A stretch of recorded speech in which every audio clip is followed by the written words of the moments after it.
Hello दोस्तों, wealth इतने channel पे आप सभी का स्वागत है। आज के इस वीडियो में हम मुथूट फाइनेंस इस स्टॉक के बारे में जानकारी लेने वाले हैं। मुथूट फाइनेंस के हम पूरा एनालिसिस करने वाले हैं, उसका फंडामेंटल एनालिसिस, उसका टेक्निकल एनालिसिस। अगर कंपनी ने ब्रेकआउट दिया है तो वो ब्रेकआउट भी हम उसके चार्ट्स में देखने वाले हैं, और इसका शेयर का टारगेट प्राइस क्या आने वाला है वो भी हम इस वीडियो में जानने वाले हैं। तो वीडियो बहुत ही इंफॉर्मेटिव होने वाला है। उससे पहले अगर आपने अभी तक चैनल को सब्सक्राइब नहीं किया है तो चैनल को सब्सक्राइब कीजिए और बेल आइकन प्रेस कीजिए, तो आपसे कोई भी इंपॉर्टेंट नोटिफिकेशन मिस नहीं होगा। तो आपका ज़्यादा समय न लेते हुए वीडियो शुरू करते हैं। अगर हम मुथूट फाइनेंस की बात करें तो मुथूट फाइनेंस एक एनबीएफसी कंपनी है और ये गोल्ड लोन्स प्रोवाइड करती है, और इसका प्रीडोमिनेंट अगर ऑपरेशंस की बात करें तो ये साउथ इंडिया में ज़्यादा इसका डोमिनेंस है। तो अगर हम कुछ ऑपरेशनल मैट्रिक्स की बात करें तो उसका कैपिटल एडिक्वेसी रेशो 26.4% है। मतलब ये कंपनी एडिक्वेटली कैपिटलाइज्ड है। इसका अगर नेट इंटरेस्ट मार्जिन की बात करें तो 14.2% का हेल्दी नेट इंटरेस्ट मार्जिन है। अगर हम इसका ROE देखें तो 28% का ROE है और ROA 8% का है। अगर इसके NPS देखें तो 1.3% के NPS कंपनी ने क्लेम किए हैं। तो NPS भी अंडर कंट्रोल लग रहे हैं। और अगर हम इसका गोल्ड लोन पर ब्रांच की बात करें तो 10.7 करोड़ का गोल्ड लोन पर ब्रांच ये company on an average distribute कर रही है। तो ऑपरेशनल मैट्रिक्स तो बहुत ही हेल्दी लग रहे हैं। अगर हम इसका जियोग्राफिकल डिस्ट्रीब्यूशन की बात करें तो 49% के जो गोल्ड लोन्स है कंपनी ने साउथ इंडिया में बांटे हैं। सदर्न इंडिया में इसका प्रेजेंस ज़्यादा है। 49% के लोन्स है साउथ इंडिया से। 23% की बात अगर देखें तो नॉर्थ इंडिया से 23% है, वेस्ट इंडिया से 19% है और ईस्ट इंडिया से सिर्फ 9% के गोल्ड लोन्स कंपनी को, मतलब उसका रेवेन्यू कंपनी को आता है। तो अगर हम बोरोइंग जो कंपनी पैसा उठाती है, कहाँ से उठाती है अगर देखें तो 42% जो बोरोइंग है कंपनी बैंक से उठाती है, 28% NCD से उठाती है और 6% जो है वो ECBs and 10% from commercial paper से कंपनी जो है वो अपना पैसा जो है वो उठाती है।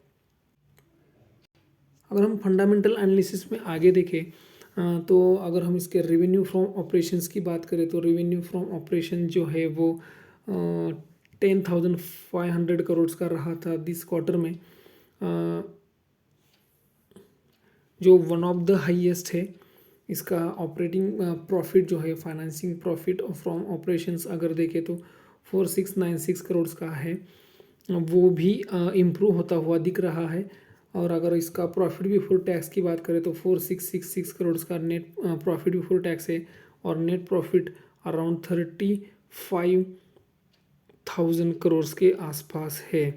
तो अगर हम देखें तो मार्च 2020 में कंपनी को थोड़ी सा डिप आने को चालू हुआ था इसके नेट प्रॉफिट में। तो वो डिप जो है वो अब यहाँ से मार्च 2022 से बढ़ता हुआ हमको दिख रहा, मतलब इम्प्रूव होता हुआ दिख रहा है हमको। यहाँ से जो है वो फिर से एक बार एक इम्प्रूवमेंट हमको देखने को मिल रहा है। तो वही हमको चार्ट में भी देखने को मिल सकता है।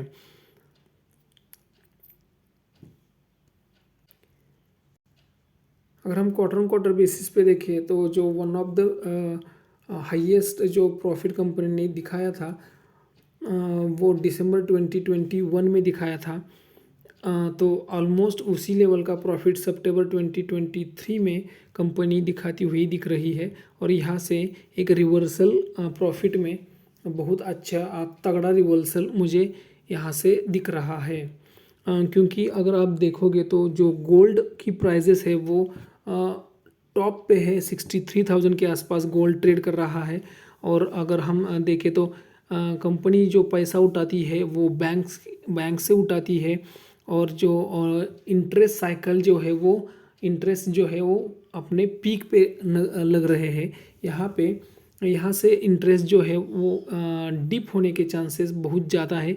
आने वाले 1-2 क्वार्टर्स में हमें इंटरेस्ट कट्स देखने को मिल सकते हैं। तो उसकी वजह से उनका जो बोरोइंग कॉस्ट है वो कम होने वाला है, और जो वो लेंडिंग जो है उन्होंने दी है वो उनको मतलब नेट इंटरेस्ट मार्जिन जो है वो कंपनी का यहाँ से इम्प्रूव होता हुआ दिख रहा है, और उसी के वजह से हमको इसमें ब्रेकआउट दिखाई दिया है।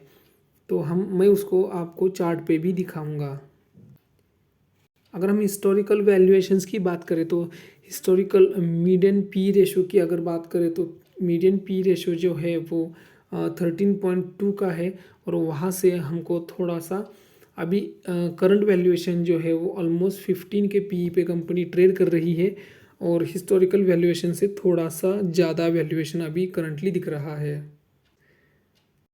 10 ईयर पी की बात करें तो 12% का 10 ईयर मीडियन पी है, और करंटली जैसे मैंने आपको बताया ऑलमोस्ट 15.2 15.3 के पी पे कंपनी अभी ट्रेड कर रही है।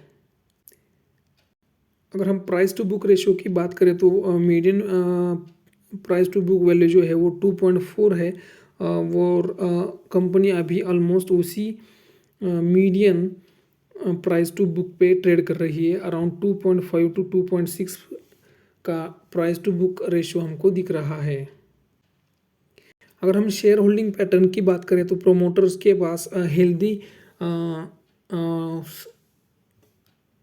हेल्दी परसेंटेज जो है वो कंपनी का प्रोमोटर होल्ड करते हैं। 73.3% के प्रोमोटर की होल्डिंग है, बहुत ही हेल्दी होल्डिंग है प्रोमोटर की, बहुत ज़्यादा होल्ड कंपनी पे प्रोमोटर रखते हैं, जो कि एक अच्छी बात है। एफआईएस की बात करें तो एफआईएस ने अपनी होल्डिंग जो है वो ऑलमोस्ट हाफ कर दी है, और डीआईएस ने जो एफआईएस ने जितनी भी होल्डिंग बेची है उतनी डीआईएस ने परचेस की है, और उन्होंने अपनी होल्डिंग जो है वो दिसंबर 2020 से ऑलमोस्ट क्या मोर देन डबल कर दी है दिस सितंबर 2023 के क्वार्टर में, और पब्लिक की होल्डिंग में भी हमको थोड़ी सी गिरावट देखने को मिल रही है। तो अगर हम चार्ट पे देखें तो यहाँ पे चार्ट पे हमको कप विथ हैंडल पैटर्न दिखाई दे रहा है, और यहाँ पे एक ही कप का हैंडल बनाने के बाद कंपनी ने यहाँ पे ब्रेकआउट दिया है, और ब्रेकआउट को कंफर्म भी किया है। तो मैं आपको लिए थोड़ा सा ही जूम करता हूँ। तो अगर हम यहाँ पे देखें तो यहाँ पे ये कप हो गया, और यहाँ से उसका हैंडल, और यहाँ पे जो है वो कंपनी ने जो चार्ट पे हमको यहाँ पे ब्रेकआउट दिख रहा है, और इस कैंडल से उसने ब्रेकआउट को कंफर्म भी किया है। मैं इस बड़े वाली ग्रीन कैंडल की बात कर रहा हूँ, यहाँ पे उसने ब्रेकआउट कर दिया है। तो अगर हम आगे जाके देखते हैं तो यहाँ पे फिर से एक बार रिवर्सल दिख रहा है, लेकिन अगर इसका ज़्यादा से ज़्यादा अगर ये रिट्रेस किया तो 1380 तक ये रिट्रेस करेगा, ऐसा मुझे लगता है। उससे ज़्यादा रिट्रेस नहीं करना चाहिए इसने, और यहाँ पे रिट्रेस होने के बाद फिर से ये हमको अपवर्ड जर्नी दिखाई दे सकती है, ऐसा मुझे लगता है। तो अगर इसके प्राइस टारगेट की बात करें तो इसके प्राइस टारगेट जो इस टेक्निकल चार्ट पैटर्न के अनुसार निकल के आ रहे हैं वो 1848 1850 के आसपास का प्राइस टारगेट निकल के आ रहा है, और अगले 1 साल में ये प्राइस टारगेट जो है वो अचीव होने के chances as per chart pattern दिखाई दे रहे हैं। आपको ये चार्ट पैटर्न कैसा लग रहा है, आप मुझे कमेंट सेक्शन में ज़रूर बताइए आपको ये टारगेट्स कैसे लग रहे हैं। और ये वीडियो अगर आपको इन्फॉर्मेटिव लगा है तो वीडियो को लाइक करना, चैनल को सब्सक्राइब करना मत भूलिए। और एक बात मैं बताना भूल गया कि ये कोई भी बाय या सेल का रिकमेंडेशन नहीं है। कोई भी बाय या सेल करने से पहले आप अपने फाइनेंशियल एडवाइज़र की हेल्प ले लें। तो इस वीडियो में इतना ही, फिर मिलते हैं ऐसे एक वीडियो के साथ। तब तक के लिए मुझे आज्ञा दीजिए। जय हिंद।